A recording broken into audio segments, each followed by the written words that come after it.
Assalamualaikum warahmatullahi wabarakatuh. Selamat pagi anak-anak kelas 5 SD Al-Firdaus, kelas 5A, 5B, dan 5C. Bagaimana kabarnya? Semoga semua dalam keadaan sehat ya. Hari ini belajar tematik bersama Teacher Hana. Silahkan disiapkan dulu buku dan alat tulisnya. Jangan lupa materinya dicatat di buku tulis ya. Ayah dan bunda juga bisa menemani Ananda belajar. Al-Firdaus, siap. Sebelum Teacher mulai, mari membaca basmalah bersama.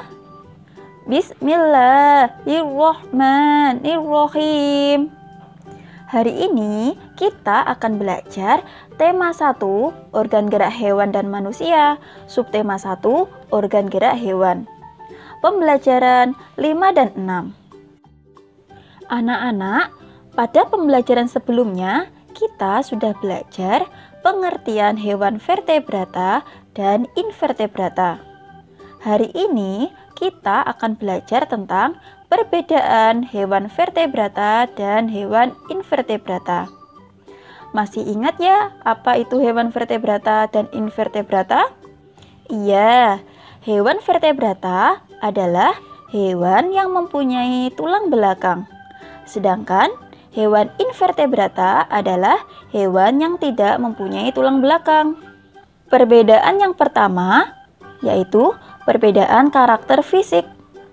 Karakter fisik hewan vertebrata memiliki rangka dalam, sedangkan hewan invertebrata memiliki rangka luar. Kedua, perbedaan karakter habitat. Habitat vertebrata dan invertebrata dapat hidup di darat maupun perairan. Tetapi vertebrata lebih mudah beradaptasi. Ketiga, perbedaan populasi. Populasi hewan vertebrata hanya 2% dari spesies hewan. Sedangkan populasi hewan invertebrata 98% dari spesies hewan. Keempat, perbedaan klasifikasi. Klasifikasi vertebrata meliputi ikan, amfibi, reptil, burung, dan mamalia. Sedangkan klasifikasi hewan invertebrata meliputi hewan berpori, hewan berongga, cacing, hewan lunak, hewan berbuku-buku, dan hewan berduri. Kelima, perbedaan ukuran. Ukuran hewan vertebrata lebih besar dibandingkan dengan ukuran hewan invertebrata. Yang terakhir, perbedaan sistem saraf. Sistem saraf vertebrata berkembang tinggi, sedangkan hewan invertebrata mempunyai sistem saraf sederhana dan tidak semua hewan invertebrata memiliki sistem saraf. Setelah mempelajari perbedaan hewan vertebrata dan invertebrata, kita akan belajar tentang gerak pada hewan vertebrata dan invertebrata. Setiap hewan mampu menerima rangsang yang disebut iritabilitas dan mampu menanggapi rangsang tersebut. Gerak pada hewan vertebrata dan invertebrata umumnya terjadi secara sadar. Gerak pada hewan vertebrata merupakan gerak hasil interaksi antara tulang, otot, dan persendian tulang. Reptilia termasuk hewan vertebrata dan moluska termasuk hewan invertebrata. Apa itu reptilia dan moluska?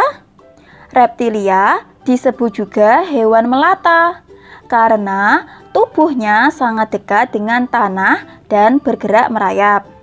Contohnya, ular, buaya, kadal, komodo, dan sebagainya. Moluska merupakan hewan yang sangat beragam dan mampu bertahan hidup di berbagai habitat. Contohnya, siput, kerang, cumi, dan sebagainya. Anak-anak masih ingat ya gambar ilustrasi? Berikut ragam gambar ilustrasi. 1. Komik.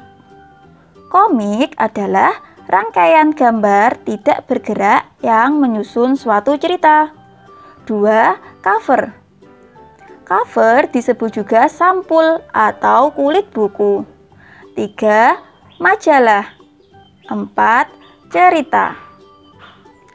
Sedangkan corak gambar ilustrasi dibagi menjadi 4.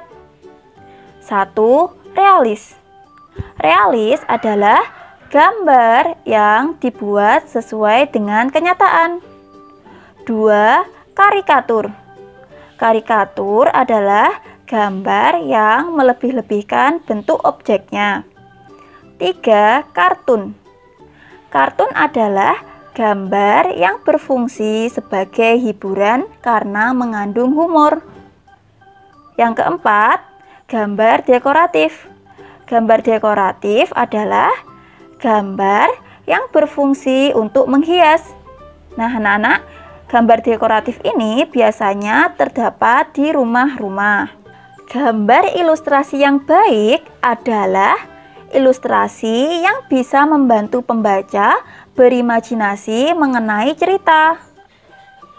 Proporsi dalam gambar ilustrasi adalah perbandingan bagian per bagian dengan bagian keseluruhan. Sebelum kita membuat gambar berdasarkan cerita, kita harus membaca dan memahami makna cerita tersebut. Nah, bagaimana cara menyusun cerita berdasarkan ide pokok?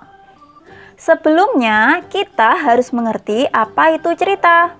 Cerita adalah karangan yang berisi peristiwa yang disusun berdasarkan urutan waktu.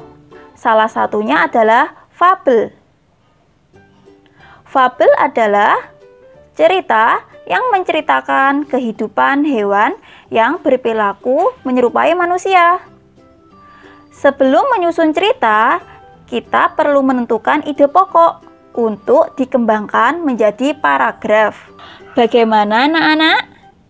Sudah paham ya tentang perbedaan dan gerak pada hewan vertebrata dan invertebrata, ragam dan corak gambar ilustrasi, dan cara menyusun cerita berdasarkan ide pokok? Untuk melatih kemampuan kalian, ini ada tugas dari teacher. Jangan lupa, setelah kalian menyaksikan video pembelajaran ini, tugasnya langsung dikerjakan ya.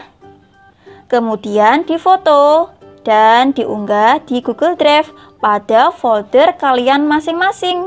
Sekian pembelajaran dari Teacher Hana. Tetap semangat dan jaga kesehatan. Jangan lupa patuhi protokol kesehatan.